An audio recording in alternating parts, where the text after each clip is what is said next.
consciousness, the final frontier. These are the voyages into the universe between your ears. Our mission: to explore collective wisdom, seek out amazing secrets, and spread the message of personal potential.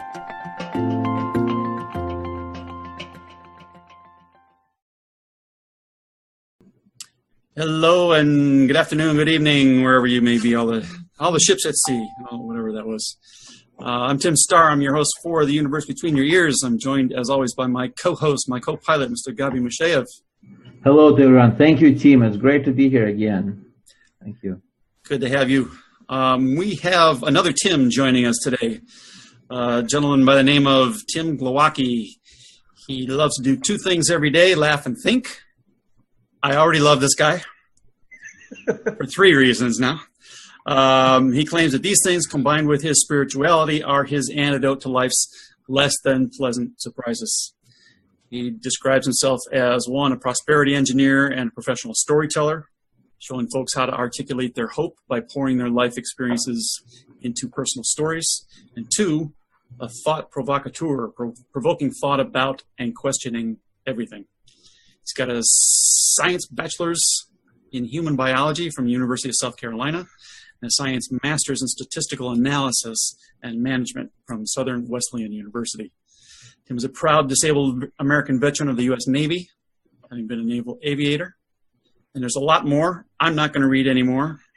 Tim, thank you for your service, sir. Thank you for joining us, and let's have some fun. I know you and I have had a conversation or two already, and the things that I thought might be 5 minutes ended up an hour and 5 minutes. So I think there's going to be no shortage of stuff to talk about here today. Probably not. So, welcome. Thank you very much for having me, both of you. I very much appreciate it. Good to have you. So let's first let you sort of kind of fill in the blanks for us on anything that you think is important that I may have left out, or kind of how you came to be here. What are you in the middle of? What's getting you up in the morning? Wherever you want to start on this. Well, excuse me. Well, of course, my first words are clearing my throat. Well, the genesis of getting here is pretty short. I belong to a couple of communities that I believe very fully in.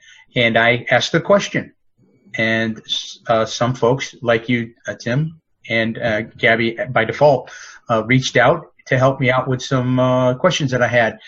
And we are, my business partner and I, who couldn't be here today, we are scientists, we are engineers, and we break everything, we continuously break things down, further. Can we break it further? Can we break it further?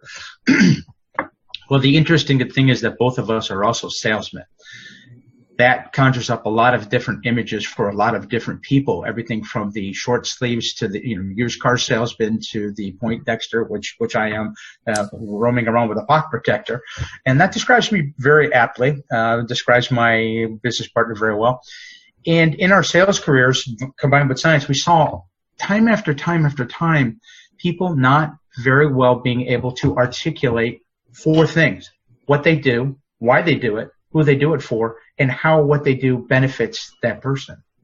And we started rotating in these orbits with folks that are very passionate, and they do things like coaching, and they're spiritual coaches, or they are life coaches, or they are love coaches.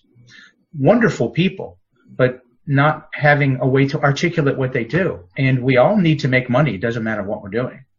And if you're sitting across from me and you can't even figure out what I do, much less how it helps you, how are you going to buy from me? And we started examining that. We'd seen it time and time again in our sales careers, where we'd be at a leads meeting and somebody we've known this person for 20 years and they're very successful in sales, but they could not even articulate that.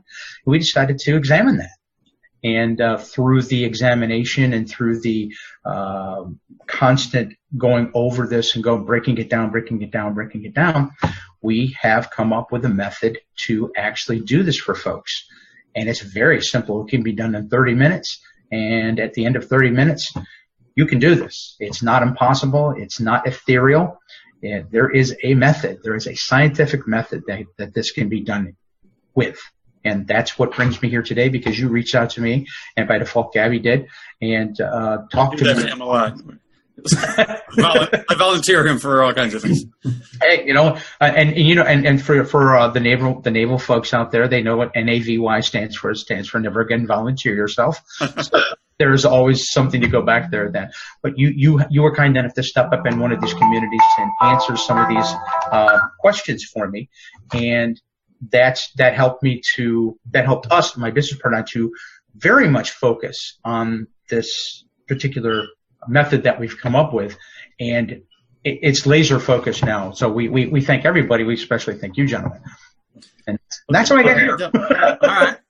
Well, so as you're talking, because this is not a business show, but as you're talking about this, it struck me that at least 2 out of these 4 points, and maybe all 4 of them, depending on how you kind of spin it, can be applied to everybody in terms of like looking at our lives and so many of us just bump through life and we don't know even what we want to be when we grow up, right? And if you bump into anybody walking down the street and ask them, who are you, what are you all about, and they're going to be hard pressed to articulate it. So am I off track on that, or is that kind of, because what we're trying to do here is give something to the audience that they can use in their own lives, regardless of who they are. But so I'm thinking that may be something to look at here right now. You couldn't be more right. I presented it in a business manner. When we look at the communities that we love the most, the folks that are coaches, we see passion. We see burning passion. White hot passion. And instead of saying, what do you do? Why do you do it? Who do you do it for? And what's the benefit? Let's switch it to a much more spiritual thing. Because like I said, I am a spiritual individual. I'm very spiritual. It's, what are you passionate about? Why are you passionate about it? Who do you help with that passion? And if either you're doing it or you're not doing it, either how do you see that passion helping somebody, or how is that passion helping somebody? So when we talk about everybody, there is not anyone that I've ever met in my journey through life. And today, I turned 55. I start my 56th year. Thank you. And I've never met anyone that couldn't tell me what they were passionate about and why they were passionate about it, with just a little bit of prompting. And that's what we have, a little bit of prompting. And that's that. So you gentlemen were right on point. So you're really, would you say that it's I'm wondering if this would like fall under the umbrella of life coaching, or maybe it's a process that a life coach could use in talking. Absolutely. Is that more accurate? Or? Yes. Let's talk about the process just for a brief moment. It is a process. And as a scientist, when you find a process through the scientific method, you are now able to take this process and promulgate it to anyone that is eligible to use it as far as understanding. Well, that's reproducibility. So we've taken, I'll give you this much. My business partner and I have been to many seminars and through many programs that were very helpful for just about everything you can think of: sales, spirituality, communication, and they were all wonderful. I have nothing bad to say about any of what we've done with other people. It was all fantastic. The one thing we never did see was this. We're either in a room or we're in a group, and it's who has passion. Everybody raises their hands, and because everybody does have passion, you have to. That's what gives you, like you said, that's what gets you up in the morning, even if you don't realize it, you have passion. And then people will say, yes, I'm passionate about this, I'm passionate about that, and then there's a clap, which is endorsement and acceptance. But what we found lacking is, why are you passionate about it, and can you take that passion and articulate it so that the person across from you eventually is a coach? Or how about this? You're passionate about something and you have a girlfriend or boyfriend and you're trying to get that new set of golf clubs. I mean, any of this, you laugh, but it's true. This is not a joke. We've done this with politicians. people trying to get into medical school, people trying to get into law school. All the politicians, by the way, won. We've used this for speed dating, which is well outside the realm of anything business-wise, but it's all a form of communication. And if you don't know why, where... Uh-oh. There's the connection. Yeah. All right. So I'd say pause, yeah. we Pause. lost him for a minute. We're going to pause the recording, folks. Or, All right, you're back? You're back now. Yeah, so you were saying that people what they can't do is articulate. Okay, so we saw a lot of folks that were unable to articulate this. And imagine you are with one person and one person only. That's the hardest audience in the world. And imagine it is an audience, and the bridge between you and the other person, what we call communication, is really transference of emotion. Mm-hmm. To understand your emotion, we drilled down and kept drilling down until we finally hit the base rock of this. You must be able to understand. Everybody knows what they're passionate about. And when there's one thing overall that everybody's passionate about, and you simply have to ask them and let them think about it, and they'll come up with the answer. There are no wrong answers, and I don't have the answer, so I merely ask the person, and they will tell me the answer. Now, that seems to some people, that's going to seem kind of hokey, but I tell you methodologically that if you ask anybody what they're passionate about and you give them enough time, they will come up with that one single thing that overrides all others. Now, most people that we deal with are coaches of some sort, but they don't have to be. Like I said, they can be politicians. They can be moms. They can be moms trying to communicate better with their kids. They can be pastors. That's one of the thoughts that was in my head, yeah. Pastors. Yeah. Think about that for a second. I've not met many pastors that have ever taken a public speaking course. Mm. Well, once they sit down with us and they go through this 30, 40-minute session, it's really simple. We ask them these questions, and it opens up their eyes to... They already know the passion is coming from a higher power, but it's where was that moment in time that you decided that was going to be your passion? And we work with a lot of folks. Now, I'll divulge this. I'm a 12-stepper. Now, which one it is which program it is immaterial. They're all the same. There are 12 steps. And one of the things in 12-stepping you'll find is that before a person even gets to maybe step 2 or 3, they are charged up to go out into the public and help other people. They don't know why at this point, but in 12 steps we let them go because ultimately it will be helpful because they're under guidance. Later on down in the program, they get to know why they want to help other people. Well, you know what you're passionate about. Everybody does. The next thing we ask them is, why are you passionate about it? In other words, think back, and a lot of folks are running from pain. You hear you're either running towards pleasure or running from pain. Our data would say that it's always running away from pain. Even if it's running towards pleasure, you're running from something that's less pleasurable to more pleasurable. So we stick with running away from pain. And we have folks that will remember this point in time when they made a life-saving, life-changing decision to not be in whatever situation they were anymore.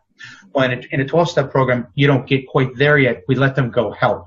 And then we pull them back in a manner and we say, this is what's happening. Now you need to think about it. Our program doesn't assume that someone's in like a 12-stepper or have any problem. But we do know if we ask them to go back, they will find a point in time when they decided, I can't live this way anymore. Everybody has been there. And I don't know any human that I've ever encountered that hasn't been there, irrespective of how wonderful the life has been. And at that moment in time generally solidifies their passion and turns it into a spark, from a spark into a white-hot inferno. And a lot of the folks that we deal with, the coaching folks, that is what set them on their path to be a life coach or to be a love coach or to be any type of coach. It doesn't matter. Or we have one young lady that I've had a lot of discussions with who is she coaches people on how to write their book. I have another wonderful lady in the community who's in Australia who teaches people and coaches them to speak their truth. Sounds very simple, but it couldn't be further from the truth. So when we're looking at these little things, we know they have a passion, and they know at the time in their life that they made a change, or they said, I can't live like this anymore. I'm going to change. Now, does that mean they changed right then and there? No, but it led them to the change that was life-saving. Not life-changing, but life-saving in most everybody. You think of a woman, a battered woman, and we know several of them they've shared with us. And, that was the moment, the last slap. That was it. They were done. They grabbed the kids and they ran out the door with nothing but the clothes on their back, and it's pouring outside. And at that moment, they saved their lives. I apologize. I guess the nerves are making me a little crazy. But they didn't know where they were going to go, but they went out. They went away.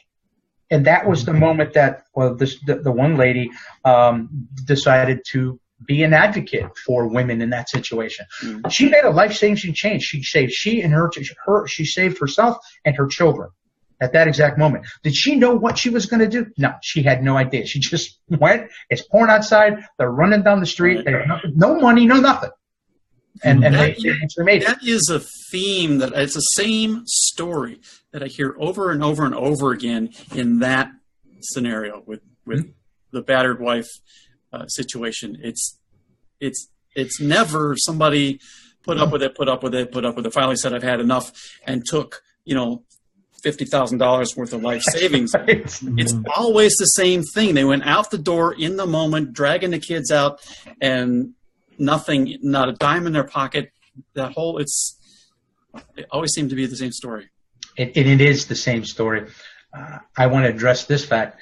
Not only at that moment that they make a life-saving change, and we simply, all we do to get them there is say, think about this for one moment. It really is, it's a very simple exercise. We say, think about that time when you made the life-saving change. What was that feeling? Try to capture it in a few words, because we tell them that's going to be the touchstone that you're going to go back to remind you why you did what you did. The very next exercise for them, and remember, this is 30 or 40 minutes long, so mm-hmm. we're banking on the fact that these people know, and we have over 1,000 people for this program and haven't been disappointed yet. The next question is to remember the moment after they made that decision was relief and victory. And a lot of folks forget that they had a victory at that moment. For some reason, we forget what we bring to the table. We forget the amount of courage it took to make that decision, and we want to remind them it's a victory. So not only do they know they're passionate about, they know where that passion is coming from, and now they can literally go back in time anytime they need to and touch that moment, because it can be very painful. We warn them it can be very painful. But if you need to touch it, just remember why you made the decision and what a victory it was for you. There it is. This is science. Right. It's methodology. Just to be really clear, because I was just poking around on your website a little while before we got on the show here, but had I not done that, I'm not entirely certain that I would be 100% up to speed with you here. I totally understand. What you guys teach, and I'm going to spit it out and you correct me where it needs to be corrected. What you guys are teaching is essentially, as I understand, you're teaching somebody how to take what they're passionate about, tell their story in such a way that it evokes something from somebody else, whether that's a sale or you want to prompt them to do something, or am I going down the right path? Yes. Oh my gosh, you couldn't be more correct. Okay. Yeah, Gabby, you wanted to? Yeah. I understood, and I'm kind of like basically in the field of kind of analyzing processes, right, and designing new processes or reinventing processes, right. So your language is very interesting. You're saying that you are, how do I remember? Prosperity engineers, I think you used it, right? Prosperity engineers. That's what we call ourselves. Yeah, prosperity engineers. I love that because it's kind of interesting. You're merging these two, and you're saying this is based on medical, medical technology, right? Yes, sir. Keep going. And so the step-by-step process,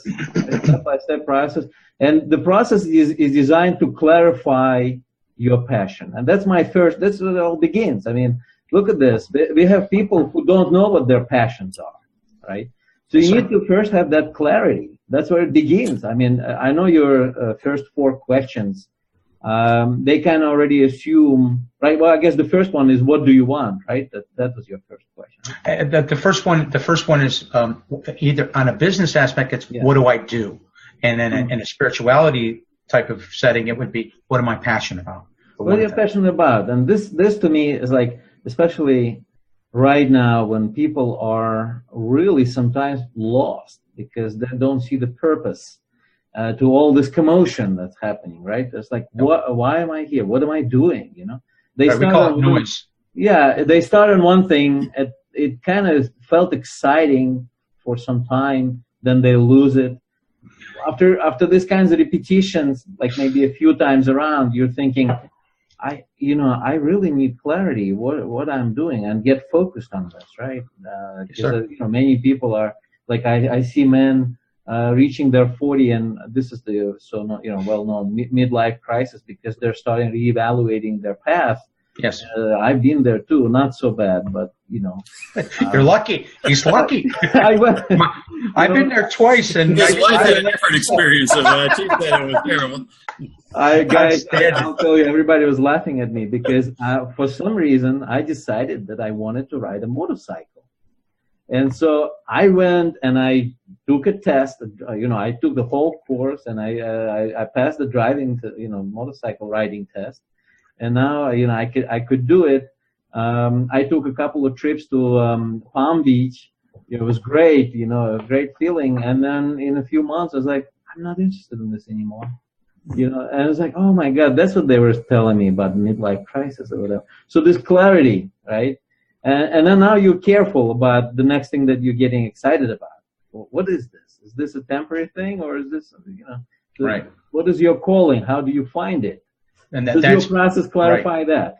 Yes, the whole reason for this process, and what you don't see on the website yet is it's a 2-step process. We're updating things, and by the time this is aired, it will be completely done. We are also professional speakers, my partner and I. By the way, let's introduce your partner. What's his name as well? Oh, my partner's name is Brad Zaba, and Brad and I have been partners for just a few years less than I've been married. I've been married 24 years, and Brad and I have been partners. This year will make it 18 years. Hello, Brad, and if you're watching this. Brad is a wonderful individual. He is actually an electrical engineer, where I'm the mathematician and the biologist, and he uses different methodologies than I do, but it is almost a rounding error when we ever come to a different conclusion. And it's very fortunate that we have each other to bounce things off of, and we do use different methods. So more interesting terminology about a disagreement. Yeah, we're wordsmiths, if you will. So. Yeah. No, it's an interesting combination. When Tim was introducing you, it was interesting, incredible. So you went into the human biology first. I thought I wanted to be a physician, and I was a paramedic for over 2 decades. And by the time I got accepted, I really didn't want to do it anymore. I had done it for a long time, so I decided to go a different path. And I had always loved math and mathematics and statistics. There's damn lies in statistics. So I'm a very good liar. And I decided to go down that path. So you kind of went from the liberal arts into more interest, like math and sciences and those. Well, I had always been a STEM person. Biology is don't get me wrong. There's a lot of chemistry. You have to have the math to do the chemistry, and also so I was always a scientist, and I always wanted to be a physician. But by the time I had literally done it from the time I was in my early teens to my late 30s, I didn't want to do it anymore. I've delivered 5 kids. I mean, okay, you ladies, when you hear this, I've delivered 5 children. Not out of me, but out of somebody else. So that's like. You see, what's happening is that you are going through the same thing. You're looking for your passion. right? And you No, yourself, I know where it is. I made the method. I know where it is, but I had to look for it. Yes. Yeah. So you found your passion. Yeah. Yes, I had to. Well, this is why when I had to get up and say, "What do you do?" and why, that was easy. Why do you do it? I couldn't answer that question. And all of the programs that we did for sales and for spirituality had the passion. Everybody knew the passion. Okay, everybody clapped because the passion is a wonderful thing, but there was never any clarification of what the passion is. How do I define it, and what do I do with it? That shouldn't be wasted. That's a gift. And our idea was, well, it doesn't matter if you want to do this to start a nonprofit. We grew up in the not-for-profit industry. We grew up with the inside of the largest nonprofit in the United States. All right, we were helping them. They only do one thing, and they tell you how they're going to use their money. Well, and so essentially they don't have anything to sell, but to feel good about what they do. And we were helping them, these folks that were going out and doing the presentations, really dig down deep and say, why are you doing this? If you know why you're doing this, then the next step after we clarify this is we'll help you make a story that it will emotionally connect. And the medical part of it is very simple, gentlemen. As professional speakers, we don't invite you into our living room for the story. We invite you into our re-living room. Because if we tell an emotionally connecting story on an MRI, you can watch this, the brain will go from fairly dormant to lit up like a Christmas tree. Because in your mind, you are actually reliving that story if I do it properly. It will raise your oxytocin levels. That's the compassion hormone. It has been shown, not by me, but by National Institutes of Health, Johns Hopkins University, et cetera, et cetera. They will give more, and that's where we grew up. We said if we can apply this to these folks, where they're where they don't have anything to sell other than this is how we're going to use your money, then my gosh, what could we possibly do for somebody that has a product or service that people need? And so far, I'd like to say that we haven't been disappointed. So we have this is two steps. The first thing we do, as Gabby pointed out very, very thoroughly, is the clarification. Once you have your clarification, then you can sit across from somebody and you can tell them why they should buy your service or why they should give more. The next process is to take that message there, and that becomes a component of their story. And there's another method for that. We can get into that, but it's all of these are methods and processes. This is a four-step process with 5 questions. Okay. The next thing, once we have that piece becomes the bedrock of the story. So we have, in professional speaking, we have what we call a carry-out message. So at the end of my TED Talk or the end of my speech at a commencement, I want you to remember one thing, and that's the carry-out message. Well, when we do this exercise, this is the most important carry-out message they will ever have in their life, because it is going to mean that they're going to be able to use their passion to help somebody, whether it's for money or not. It doesn't matter. They can now sit across from them, and the person can understand. The next portion is we will actually help them craft an emotionally connecting story. That's part 2. But without part 1, part 2 is very possible. So we key on this. It's very short. It's 30, 40 minutes. Yeah. I think that's great. I'm loving what you're saying here, because I'm analytical and stuff. I won't classify myself as a scientist, but there are certain things, and I'm a hopeful skeptic in terms of the law of attraction stuff and just UFOs and whatever is out there. A lot of the stuff is really, really interesting, but there is no empirical evidence for anything, right? But you still want to believe. And then when I see the scientific community coming out with information and you see that it's moving towards proving some of these things, that's the stuff that juices me up. Right? And, quantum mechanics and stuff is proving how so much of this, quote unquote, mumbo jumbo is not at all. And it's fact, right? So I think it's cool. And in what you're doing, what I'm thinking about as you're describing this is somebody going through this and the impact that this can have on their lives. Just, when you get clarity, along with that comes confidence and peace of mind. And because otherwise you don't even realize it, but you're feeling lost. You're feeling like you don't know what to do with yourself and stuff, right? Things along that line. And I can see this could be really, really valuable for everybody just to get that, just to feel like, okay, I know who I am and what I want to do in the world. And that's the most once you've got that feeling. Yeah. Then once you've got that, then you can say, all right, well, I don't have to figure out how right now. We can worry about that, but it's like 50% of it is done if you got that clarity. Oh, yeah. Right? Because everything else is just going to be inspired. It's not hard, but to really know with confidence that it's like a relief, right? You're now finally thinking, I got this, and there's this amazing feeling of like you're starting to get superpowers almost. That's a very good way to put it. And a lot of people that are doing, I just finished a 26-week spirituality program, and that is a very wonderful way to put it.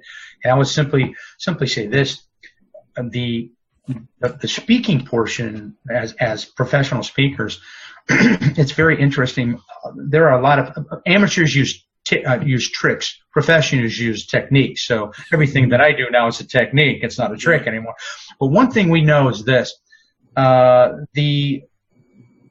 if you look at today's society, everybody's walking around looking down at this little.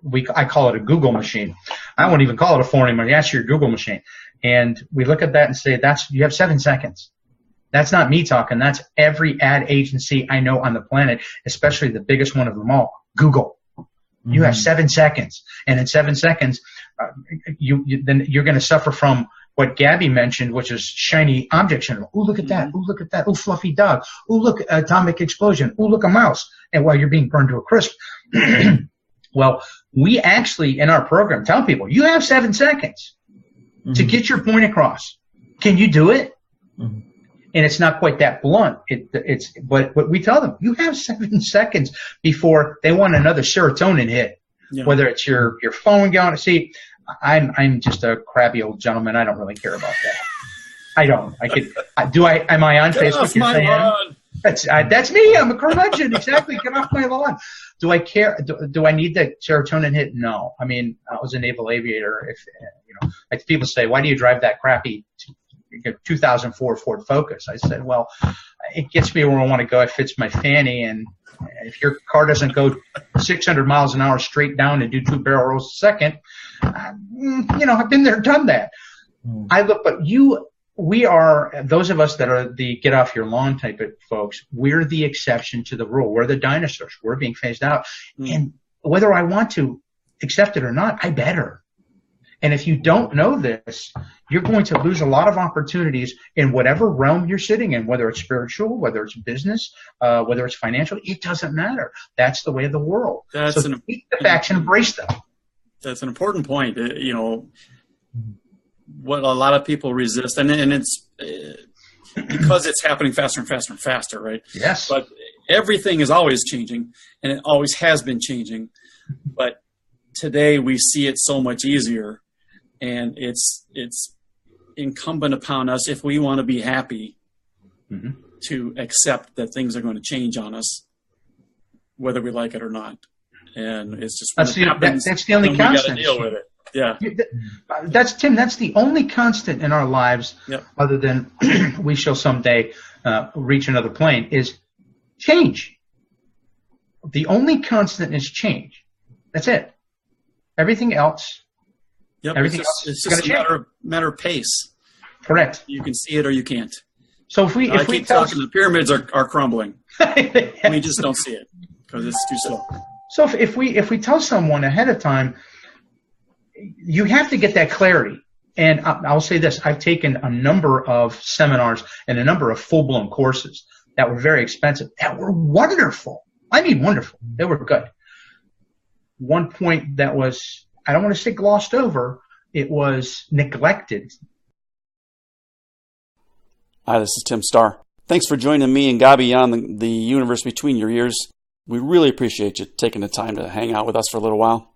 And we'd like to see you again. So be sure to subscribe wherever it is you're consuming the podcast from, whether it's YouTube or Stitcher or iTunes or whatever the hell else is out there.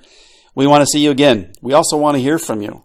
So let us know what you think of each episode. Let us know if you got an idea for a future episode that you think would be just killer. Absolutely, let us know. All right? Thanks again, and we will see you next time around. Bye-bye.